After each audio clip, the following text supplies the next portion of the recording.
MCTV, la chaîne qui enseigne, la chaîne qui éclaire, pour vous servir. La voix du disciple Tidjane, wala nga ni kaddu taalibe Cheikh bi. La voix du disciple Tidjane, wala nga ni kaddu taalibe Cheikh bi. Taalibe Tidjane bi yëkkatil sa kaddu nit ñi déglu dal di jariñu. Taalibe Tidjane bi yëkkatil sa kaddu nit ñi déglu dal di jariñu. Ay kaddu yuy fesal réalité yi nekk ci tariixa Tidjane nga xam ni néew nañu ko xam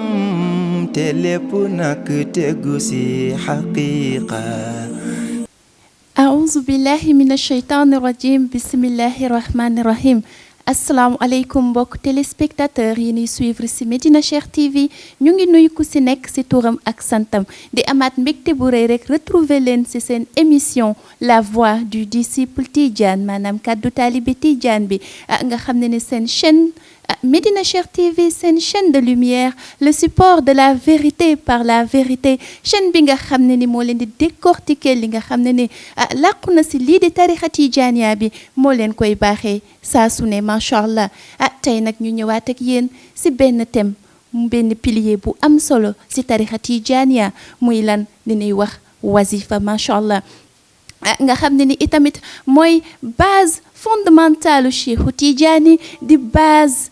xaqiqa Cheikhu Tidjani di base itamit mystique Cheikhu Tidjani macha allah ñu fas yéene ci ànd tey ji ak sunu ñaari invité yu tedd yi di Cheikh Maodo Malick Gueye ak itam Cheikh Pape Alioune Diop ñu leen di dalal ak jàmm ci plateau Medina Cheikh TV di leen di wax asalaamu aleykum wa rahmatullahi taala wa barakatuhu. أعوذ بالله من الشيطان الرجيم بسم الله الرحمن الرحيم الحمد لله رب العالمين ما شاء الله soxna bu tedd bi yaa Sayda Rama At-Tidjani ñoo ngi leen di nuyu di leen ziar di nuyu sunu frère de lumière bi Pape Alioune Daayiratul Iman Dakar di am mbégte ak contentement bokk ak moom plateau bu tedd bi si waa Medina Cheikh TV ak si seen émission bu am solo bi nga xamante ni mooy La Voix du disciple Tidjane mu nekk vraiment émission bu am importance ndax xeetu xam-xam yi nga xamante ni mu ngi siy génnee te aussi mu mën a jëriñ képp ko nga xamante ni rek taalibe Mawlaaya Cheikh Ahmad Ibn Muhammad At-Tidjani nga mu nekk li nga xamante ni vraiment xam-xam bu sell la moo tax ñoo ngi lay nuyu di ziar bu baax jërëjëf yaa Sayda. أعوذ بالله من الشيطان الرجيم بسم الله الرحمن الرحيم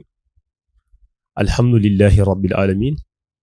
اللهم صل على سيدنا محمد الفاتح لما أغلق والقاتم لما صبح الناصر الحق بالحق والهادي إلى صراطك المستقيم وعلى آله حق قدره ومقدار العظيم السلام عليكم ñi nuyu suñu mbokk yu teddi di ci jital ci nga xamne moy Sayda Rama Diagne di ko sant ci invitation bu amul morom bi ndeysaan di ziar ki nga xam ne mooy Seydi Hadji Maodo Malick suñu frère de lumière ñuy kontaan ci invitation bi nga xam ne moom la ñu Sayda Rama defal ci émission bi nga xam ne moo di La Voix du disciple Tidjane mu nekk émission boo xam ne ñu ngi ciy jàngale lépp li nga xam ne day dellu ci wàllu tarixa Tidjaniya te suñu xoolee ci zaman bi ñu nekk dina baax zaman bu nekk rek ñuy jéem a fexe nu ñuy yeesalee wala nu ñuy gën a jàngalee li nga xam ne mooy dellu ci mbiru tarixa bi pour ñu gën a mën a xam ni ñuy nekkee suñuy farat ndax dafa nekk loo xam ne lu amul morom la tabarakallahu macha allah. ginnaaw bi ñu nuyoo mbokk yi ba pare dañuy dellu rek di ziar ki nga xam ne rek mooy mu sang bu tedd bi di Mawlaay Cheikh Sidi Hadji Mohamed El Cheikh nga xam ne moo ngi sa Medinatu Cheikhu Tidjani di ko ziara di ñaan mu nangul suñu ziara nangul ñu suñu taalibe suñu teggi nag suñu cofeel ci moom ndeysaan zaman bu nekk di wax rek assalaamu aleykum wa rahmatullahi wa barakatuh. macha allah donc xanaa sans tarder rek ñu ñëw dugg ci question yi donc suñu première question ñu leen koy poser Cheikh Maodo Malick doon leen laaj rek d'abord ngeen leeralal ñu lan mooy wazifa ak kañ lan koy def ak aussi nan lan koy defee macha allah. jërëjëf Seyda Rama si question bu am solo bi nga xamante ni posé nga ko voilà déjà wasifa dafa bokk si diwaanu Mawlaaya Cheikh Ahmad Tidiane Chérif waaw wasifa benn séance la bi nga xamante ni taalibi Tidiane yi ñoom dañuy toog wër benn malaan bu weex ñoom ñëpp ñuy zikkarandoo yëkkati seen voix yi si kaw ñu zikkarandoo istixfar maanaam astaghfirullah azim allazi la ilaha illa huwa al-hayyul qayyum ñu zikkarandoo aussi salatul fatiha ñu zikkarandoo aussi la ilaha illallah ak jawharatul kamal kon benn séance la bi nga xamante ni taalibi Tijaan ñëpp ñoom dañuy toog ñu defandoo ko wër benn malaan bu weex léegi nag wasifa nag mën nañ ko defee si mbooloo mais soo amul mbooloo aussi mën nga ko def yow kenn léegi wasifa nag kañ lañ koy def mooy wasifa dañ koy def 2 fois si journée bi voilà maanaam 2 fois lañ koy def si journée bi donte nag wasifa timis bi nag moom moo nekk farat kon taalibi Tijaan bi amul droit bàyyi wasifa timis bi dem di def wasifa suuf bi wasifa timis bi moom moo nekk farata wante nag dañ koy def si 2 fois si dans la journée. macha allah Cheikh Maodo Malick si réponse bi ngeen ñu indil xanaa rek balaa ñuy dem si sunu mbokk mi dañu lay laajaat leneen rek loolu di wasifa bi ngeen expliqué léegi ñu bëggoon leen laaj wasifa boobu fan la jógee macha allah. jërëjëf encore Seyda Rama si question bi xam nga wasifa dafa am xaqiqa waaw wasifa dafa am xaqiqa bi mooy bi ñuy jox Mawlaaya Cheikh Ahmad Tidiane Chérif tariqa bi lumière bi mooy ñu ngi ko joxee sa xaalamul basta sa Tijaanatul Uzna yàlla moom moo jël lumière bi jox ko Seydi Ahmed lumière bi nag lumière uluhiyat la maanaam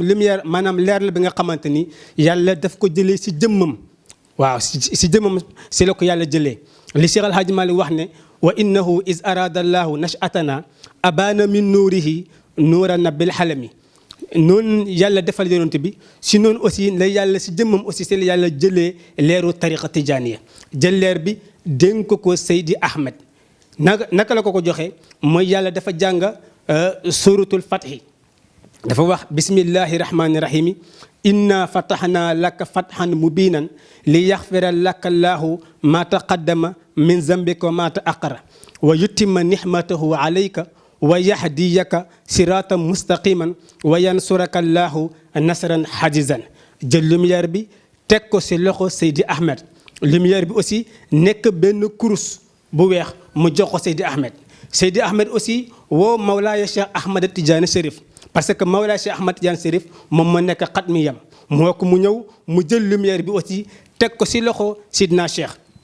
naka la ko tegee si loxo bi mooy dafa jàng suuratu Taaha dafa wax bismillahi rahmani rahimi taaha ma anzalna alayka alqur'ana li tashqa illa tazkiratan liman yaxsha tanzilan mimman xalaqa al arda wa samawati alxula arrahmanu ala alxarsi istawa jël lumière bi dénk ko Mawlaaya Cheikh Ahmad Tidiane Chérif moom aussi nag mu nekk aussi benn kurus aussi bu weex Mawlaaya Cheikh Ahmad Tidiane Chérif téye kurus bi si loxo ndeyjooram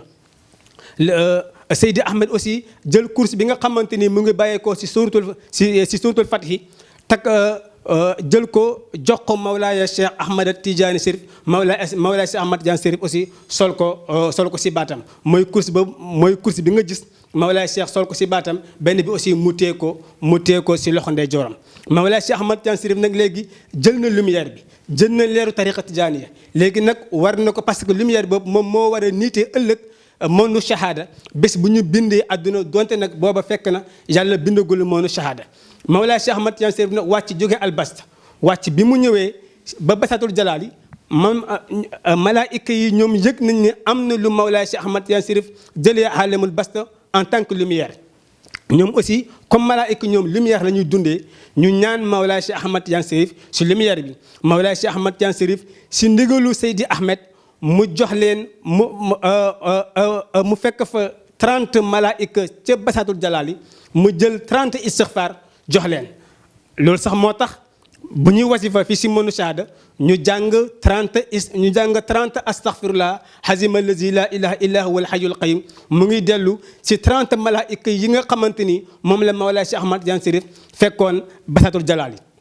Mawlaaya Cheikh Ahmad Tidiane Chérif aussi continuer di wàcc bi mu ñëwee si juróom-benneelu asamaan di 6e ciel mu fekk fi aussi 50 malaayika maanaam juróom fukki malaayika taxaw aussi di ko xaar pour rek ñoom aussi ñu am si lumière bi mu yëkkati kenn ku nekk si ñoom 50 yi mu jàngalew leen benn salatul fatiha si ndigalu Seydi Ahmed yooyu aussi mooy firndeel que nga gis taaliba cheikh bi bu nekk si mon cheikh di wasif aussi mu jàng 50 salatul fatiha mooy dellu si juróomi si juróom fukki malaayika yam fekkoon 6e ciel Mawlaay Cheikh Ahmad Tidiane aussi continuer di wàcc ba léegi ñëw 5e ciel di juróomeelu asamaan mu fekk fa téeméeru malaayika yi nga xamante ni tey ñoom tey ñu ngi taxaw di ko xaar pour am sërëcca wala pour am rek lu ñu am si lumière bi Mawlaaya Cheikh Ahmad Tidiane Chérif jàngaloo leen kenn ku nekk benn laa ilaha illallah ba mu mat téeméer mu nekk téeméeri malaayika di nekk téeméeru laa ilaha illallah ba tey si nga gis ne taalibi tijaan bi tey buy def wasifaam dafay jàng téeméeru laa ilaha illallah nombre bi mu ngi jógee si téeméeru malaayika yooyu ba léegi si ndigalu Seydi Ahmed Mawlaay Cheikh Ahmad Tidiane Chérif aussi continuer di wàcc jógee 5e ciel dugg 4e ciel di ñeenteelu asamaan foofu aussi mu fekk fa 12 malaayika fukki malaayika ak ñaar taxaw di ko xaar pour am aussi lu ñu am si lumière bi si ndigalu Seydi Ahmed aussi mu jox leen kenn ku nekk jàng benn jawharatul kamal yi mu nekk 12 moo tax ba tey taaliba cheikh bi aussi buy def wasifaam di jàng 12 jawharatul kamal 12 yi mu ngi bàyyi ko si 12 yooyu nga xamante ni ñu ngi nekk si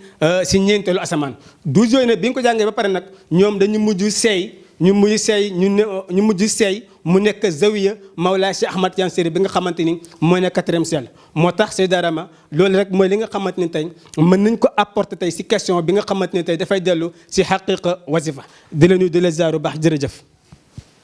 macha allah Cheikh Maodo Malick li ngeen expliqué moom am na solo trop ndeysaan donc suñu xoolee li nga xam ne ni mooy système wasifa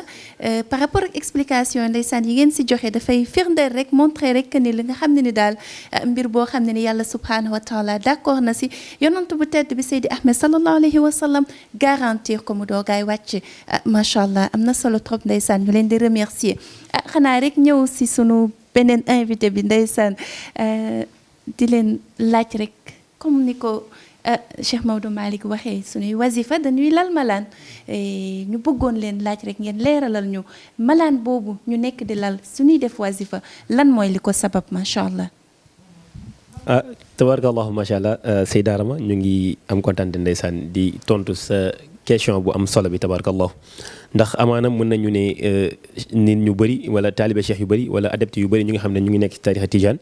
ñu ngi toog di wasifa di xadara ainsi de suite lu bëri ñu koy def tarixa bi te xamuñu réellement lan moo sabab li nga xam ne moo di mbalaan wasifa te mbalaan mën nañu dafa bokk ci li nga xam ne moo di sunna Mawlaa Cheikh Ahmad Tidiane waaw ndax li tax ñu ne sunna la si li nga xam ne moom la Mawlaa Cheikh Ahmad Tidiane indi mooy nit ki mën na dem ba zaman mu dem du am mbalaan mais mu mën a wasifa ndax ñaar moom li nga xam ne su fekkee ñëw na bëgg a wasifa te amul mbalaan ñu nekk mbooloo mën nañu def li nga xam ne moo di juróom-ñaari peru jawharul kamal detaan yéenee ko mbalaan pour mën a def lool léegi mbalaan moomu nag mu nekk loo xam ne Mawlaa Cheikh Ahmad Tidiane lu mu fonk la ndax ku nekk xam na ni nit ki nga xam ne su amee sangam wala ki nga xam ne maanaam soppeem la rawatina sa kilifa daanaka moom soo ko fekkee dafay ñëw di la seet si wala nga xam ne dafa ñëw di la gane si ndeysaan war nga mën a def lu mu dee li gën a néew mooy nga teral ko te si loolu noonu ku nekk xam na ne Mawlaa Cheikh Ahmad Tidiane ni mu doon dundee seen nga xam ne moo di désertu Samoun ak xaalam ba ndeysaan da daan jékki-jékki rek mu toog di zikr ay salaatul fatihi te si xaalam bi nga xam ne moom la daan amee ndeysaan day dox rek ba fépp fi nga xam ne fa la ko xaalam may mu dalee fa toog su fa toogee rek ndeysaan rek daal di farankulaay si toogaayam bu jekk bu tedd ba tabarakallahu rek di zikr la nga xam ne moom la yor di ko zikr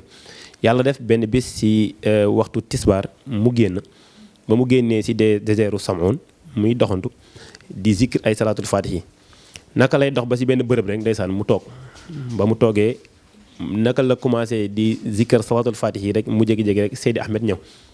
yonent bi ba Seydi Ahmed ñëwee mu dal di jugaat ndeysaan ndax xam nga nit ku nekk soo toogee sa kilifa su la seetsee li ngay njëkk a def mooy nga jug pour teeri ko te comme que Mawlaa Cheikh Ahmad Tidiane li nga xam ne mooy teggin yi dox si digganteem ak Seydi Ahmed yëpp mu gis ne daal moom wax dëgg yàlla fi mu nekk xëy na du bërëb boo xam ne xëy na mun na see teeru ki nga xam ne moo di Seydi Ahmed di yonent bi sallallahu alayhi wa sallam moo tax mu ne woon day jéem a fexe daal nu mu delloo li nga xam ne mooy si xaymaam ba pour fexe nu mu ko teralee yàlla dogal ne que Seydi Ahmed ndeysaan ci tànkam yu teddee doxam bi ndeysaan dafa xaw a dëgër ndeysaan ndax na muy doxee ndeysaan kenn xamul ban xaal la tabarakallahu si la dox daal ba koy waaj a dab ndeysaan si ni mu koy dabee noonu Mawlaa Cheikh Ahmad Tidiane yëg nii moom daal balaa moo yegg sa nga xam ne mooy sa xayma ba Seydi Ahmed dab ko ndeysaan mu dal di simmi la nga xam ne ndeysaan moo di kaalaam gu weex ga ndeysaan bu jekk ba nga xam ne moom la takkoon sa bopp ba tabarakallahu ak ndeysaan jàllaa bu weex bi ñu defoon ak manto bi mu dal di jël kaala gi dal di ko lalal Seydi Ahmed dal di ko ne tafaddal yaa Seydil Akbar ba tax na loolu moom mooy nga xam ne moo di nit ki su am pouvoir bu toll nii su toogee di wadifa wala muy xadara wala muy laazim su ko cheikh mu tarbiyam ñëw fekk ko mu toog su ko waxee mu sañ koo tontu si loolu noonu nag mbalaan boobu foofu la bàyyee ko te mbalaan dafa am ñaari mbir yoo xam ne si la lalu dafa am ñaari aspect yoo xam ne mbalaan si loolu lay dellu benn bi maanaam dañu koy indi ci côté lumière beneen bi ñu indi ko ci cadre teggin muy représentation yi nga xam ne moo waral mbalaan ndax benn teggin bi njëkk bi mooy day dellu ci wàllu mooy dalal bi nga xam ne dañu ko ciy dalal Sidi Ahmed di yonent bi sallallahu alayhi wa sallam ak organisation yi nga xam ne da ciy dellu yëpp beneen bi di dellu ci cadre lumière mooy que ni Seydi Ahmed organisation bi nga xam ne Mawlaay Cheikh Ahmed Tijani moom la ci def beneen bi mooy dellu ci nga xam ne mooy lalu urus bi nga xam ne moom lay indi ndax lalu urus bi su fekkee da ko indi day ñëw féete kaw mbalaan bi Sidi Ahmed ci lay toog te li nga xam ne mooy tegginu shahada bi nag mooy nit ki en tant que tel mu toog sangam ñëw mu di koy dalal ci bërëb ab li nga xam ne mooy mbalaan ne mu mel te ñu bëri dañu yaakaar ne mbalaan pour yokku li nga xam ne maanaam mooy stellité bërëb ba la mais déedéet alors que non du loolu su fekkee ne zamanu Mawlaa Cheikh Ahmad Tidiane la ba muy ñëw noonu di teral Mawlaa Cheikh Ahmad Tidiane di teral Seydi Ahmed di yonente bi dafa toogoon sa kaw li nga xam ne moo di kaala Mawlaa Cheikh Ahmad Tidiane te suñu xoolee li nga xam ne mooy ba mu ñëwee si nga xam ne ñun si wàllum shahada ñun zaman bi ñuy dund nii suñu lalee mbalaan Seydi Ahmed te li nga xam ne moo di teggin ba mooy ñu lalal ko di ko delloowaat sa la nga xam ne mooy moment ba nga xam ne moom la Mawlaa Cheikh Ahmad Tidiane defoon li nga xam ne moo di lalal mbalaan Seydi Ahmed pour teel ko pour toog naan ko tafaddal yaa Seydil Akbar loolu rek dañu amoon ci loo xam ne xëy na dinañ ko indi comme réponse boo xam ne day dellu ci sa question bi nga xam ne amul morom tabarakallahu mu nekkoon leen ci li nga xam ne moo taxoon Mawlaa Cheikh Ahmad Tidiane indi li nga xam ne moo di mbalaan ci waa shahada tabarakallahu jërëjëf si amaram macha allah ndeysaan li ngeen expliqué moom si fi malaan jóge moom am na solo trop ndeysaan vraiment mais aussi yéen a ngi siy souligner point bu am solo yéen a ngi wax ba junj wax teewaayu ndeysaan yonant bu tedd bi macha allah si malaan xam naa rek dañuy ñëw si sunu invité bi Cheikh Maodo Malick moom itam laaj ko rek mu expliqué ñu tuuti si teewaayu yonant bi sallallahu alayhi wa sallam sunu toogee di def wazifa macha allah. jërëjëf Seyda Rama jërëjëf imam si question bu si réponse bu tedd bi nga xamante ne andi nga ko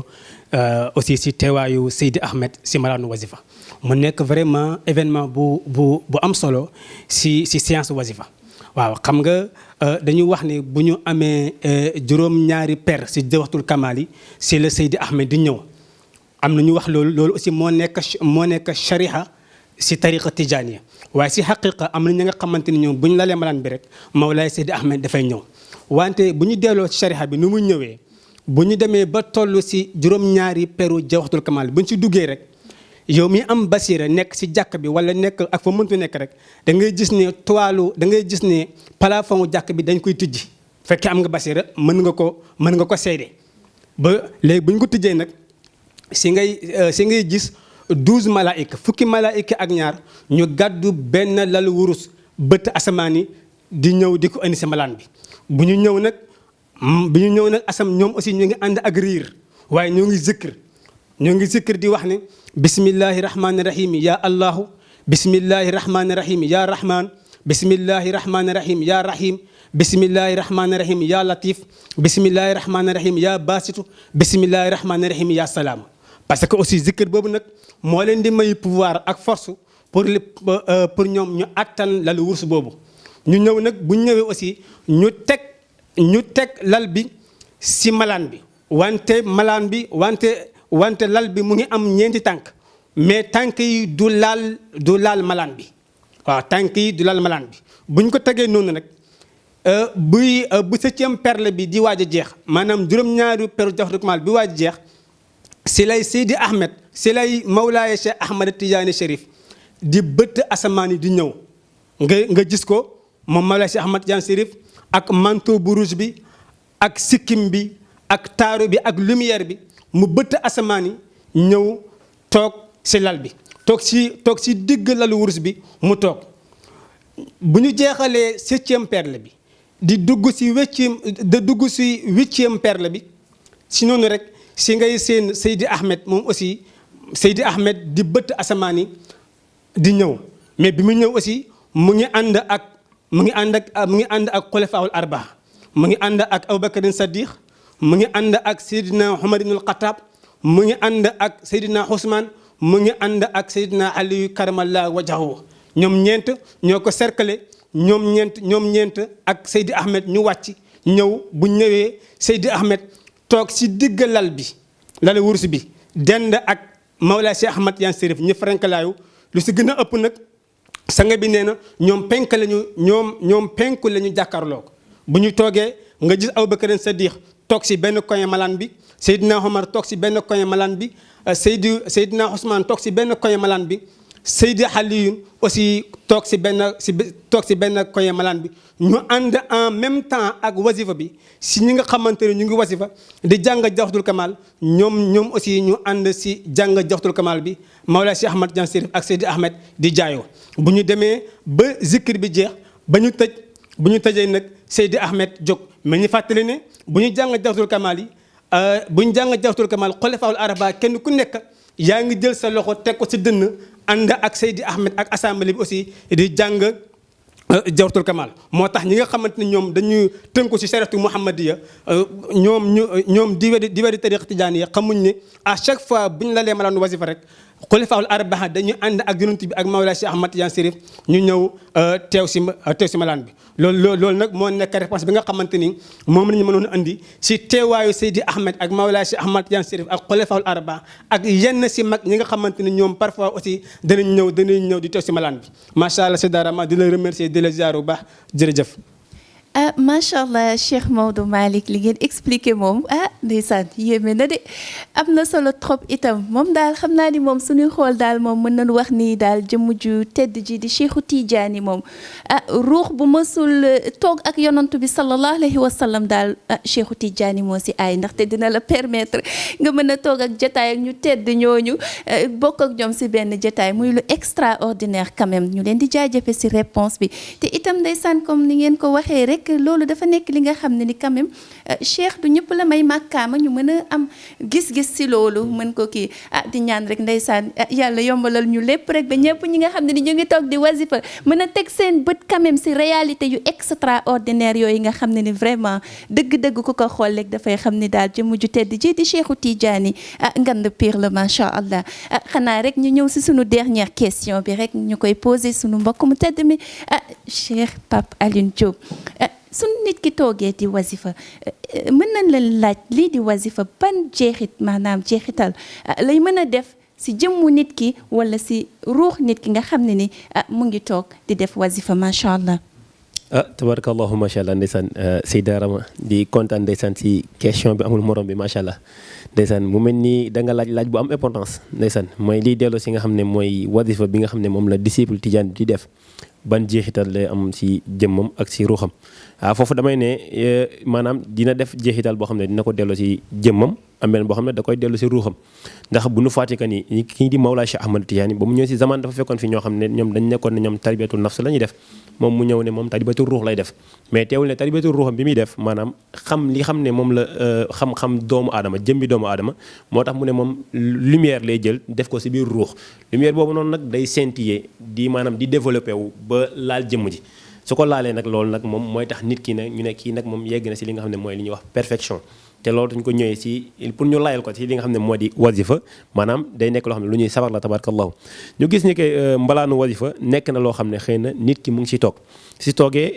li muy njëkk en première lieu mu njëkk mu def ko mooy que ni mu ubbeek ak li nga xam ne moo di fatiha te ñëpp xam nañ ne fatiha nee nañu daal moom nekk na li nga xam ne maanaam caabi la buntu la kon nee nañu moom mooy ummul nga xam ne mooy ummul quran kon doon nekk na loo xam ne xëy na lu am solo la kon ñoo xam ne Mawlaa Cheikh Ahmad Tidiane kon li nga xam ne moom la woote woon ni moom loolu lay def kon mate na ko ci lan lañ koy layle dañuy xool ne après istighfar la def te yàlla gis nañ ko mu wax ci alquran ne istaghfiru rabbakum innahu kaana ghafaara ñu ne waat daal lañ ci teg mu ne salaatul faatihi te yëg nañu ne yàlla moom si jëm boppam ci biir alquran mu ngi ci wax inna allaha wa malaikatahu yusalluna ala nabi ila axirul aya mooy ba aaya bi jeex que ni que na nit ñi nga xam ne dañoo woote woon dañoo gëm yàlla ñoom ñu julli ci nga xam ne moo di yonente bi te sëlmal ndax moom yàlla xëy na moom julleem am na début mais amul fin mais nit ñi nga xam ne moom dafa am limite nag moom ci dundam moom botam day am fin beneen bi nga xam ne day dellu si baatu bi nga xam ne mooy formule bi nga xam ne moo di laa ilaha illa allah Mawlaay Cheikh Ahmad Tidiane ñëw indi ko tamit indil ko li nga xam ne moo di waa monde shahada di leen ko jéem a xamal maanaam di leen ko jàngal di ko nandalee ruux yi maanaam moom lay beesee li nga xam ne moo di ruux yi tedd yi ndeysaan parce que suñu sang bu teel sax mu ngi ci doon jàngale lu bëri xam naa xëy na loolu du ñàkk ni dinañ si ñëwaat ci beneen zaman incha allah léegi li nga xam ne day dal tamit si li nga xam ne moo di laa ilaha illallah yàlla si boppam moo ne fa'lamu annahu laa ilaha illallah xam leen lan mooy laa ilaha illallah Mawlaay Cheikh Ahmad Tidiane ñëwaat foofu noonu di ko fa jàngale tamit ndeysaan leneen bi nga xam ne moom li nga xam ne moom la ñëpp nag soxla ndeysaan mooy li nga xam ne mooy perfection mot nga xam ne moo ku ko deful mënoo koo defal kenn ñu yëg ni kon Mawlaay Cheikh Ahmad Tidiane ku mot la ndax la moo tax ñu ne Mawlaay Cheikh Ahmad Tidiane ku mot la dañuy xool kan mooy sëriñam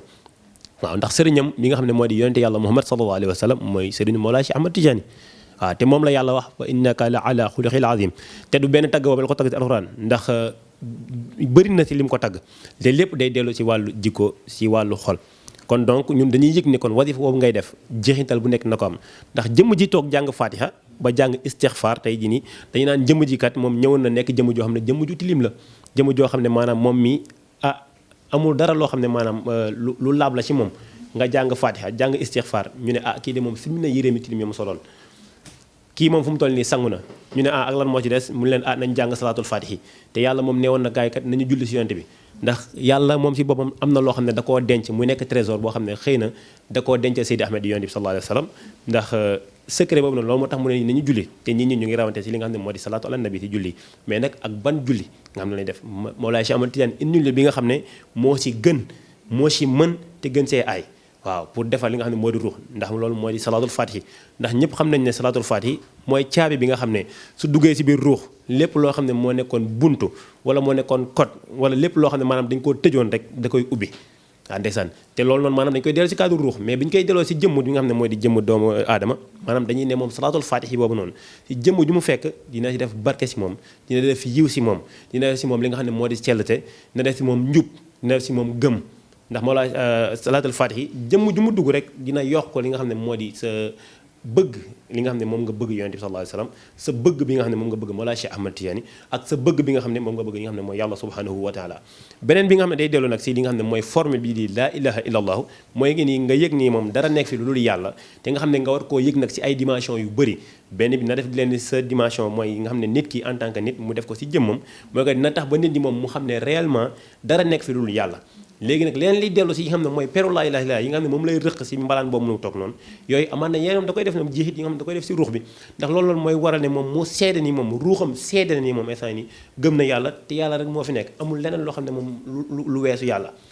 ñu ne nag jëmm ji de moom ndeysaan moom gis nañu ne moom laab na set na fu mu toll nii nag war nañu ko mën a dugal kër yàlla mais nag kër yàlla ku fay dugg ku nekk nag foog nga nekk koo xam ne ku laab ngay doon ku set ngay doon ku sell ngay doon te sa xol waru am dara kon ñu yëg ne kooku noonu su fekkee ne moom mooy yére bi nga xam ne moom la amee muy jëmm insaan bi mooy jëmm nit ki lom mooy jëmmam nii ñu xam ne kii kat moom instant yi laab na set na ñu ne war nañu ko mën a introduire dugal ko biir kër yàlla mais nag nan lañ koy dugalee biir kër yàlla foog mu am loo xam ne moom la war a amee te loolu ñëpp xamee nañu kenn rek moo ko amee mu di Mawlaay Cheikh Ahmad Tidiane mu di Jawharatul Kamal léegi Jawharatul Kamal boobu noonu moom jëmm ji su ko jàngee nag ñu ne kii nag atteindre na li nga xam ne mooy sommet bi ñu ne la moo fa nekk mu ne foofu c'est la perfection boobu noonu nag moo tax léegi moom taalibe bi day mën a dugg nag commencé nag réalité yëpp nag mu koy xam lu nekk mu koy min ba tax na léegi li ñuy mën a tontu si li nga xam ne moo di wasifa boobu noonu li muy def si jëmm doomu aadama dina tax doomu aadama bi koy def dina seetlal ruuxam donte kooku da doon wax lu ñaaw di jëf lu ñaaw wala muy wax lu bon wala muy jëf lu bon dina tax loolu dina ko bàyyiloo ba dootu defati loolu la nga xam ne moom lay def si biir ruuxam dina def si ruux ba nga xam ne ruux bi dina gën a bëgg yi nga xam ne moo di Mawlaay Cheikh Ahmad Tidiane gën a bëgg yonte yàlla Muhammad sallallahu alayhi wa sallam ba pare gën a bëgg yàlla ba pare gën a mën a topp yàlla ba tax na moom léegi dañuy naan kooku dafa jeex si li nga xam ne moo di yoonu yàlla te loolu noonu si wasifa rek la ñu ko mën a amee moo tax des fois ni nga gis nit mu ne moom adepte la si tarixa Tijaan mais day tëju ndeysaan di dugg ay xëlwa ndeysaan dëgg la ay xëlwa baax na waaye nag moom ki nga xam ne moom day toog si mbalaan chaque jour te di ko respecté kooko kii dugg xëlwa ki nga xam ne moom day toog mbalaan chaque jour raw na ko fépp raw na ko si fànn yëpp waaw raw na ko si côté yëpp ndax li mu koy rawee kenn xamul lan la ndax xam nga li ñuy xam ne moom la nit ñi di fàtte que ni Mawlaay Cheikh Ahmad Tidiane dafa def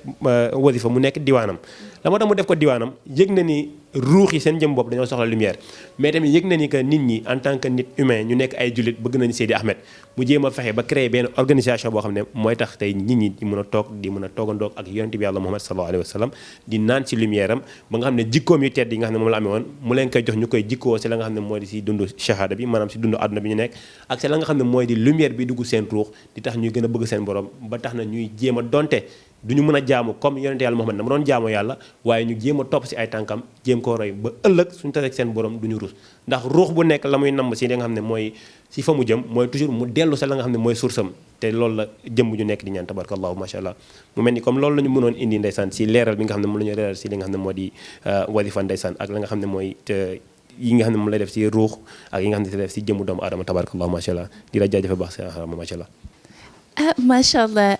yéen moom li ngeen wax li moom am na solo trop ndeysaan te ku ko dégg rek moom lan lay wax rek lan lay jàpp rek lan lay xam rek ni daal jëmm ju tedd ji di Mawlaay Cheikh Ahmed Tidiane Chérif radiyallahu taala anhu mooy ki nga xam ne ni daal moo mën dëgg-dëgg si ruux macha allah donc vraiment réponse bi am na solo trop ndeysaan li ñuy wax moom lu neex moom du doy xanaa dañ koy dagg ba beneen rek ndeysaan mais vraiment yi ngeen fi expliqué macha allah nekk na loo xam ne ni quand même dafay montrer que ni lii di wazifa vraiment lépp quand même ay ngëneel la macha allah vraiment ñu leen di sant di leen di gërëm di kontaan lool itam ndeysaan am leen si sunu plateau bi di Medina Cheikh TV ak yépp yi nga xam ne ni vraiment expliqué ngeen ko fi développé ngeen ko fi leeralal ngeen ko fi te lépp rek ndeysaan di njëriñ ñu leen si remercier bu baax di leen sant di leen gërëm macha allah. macha allah jërëjëf Seyda Rama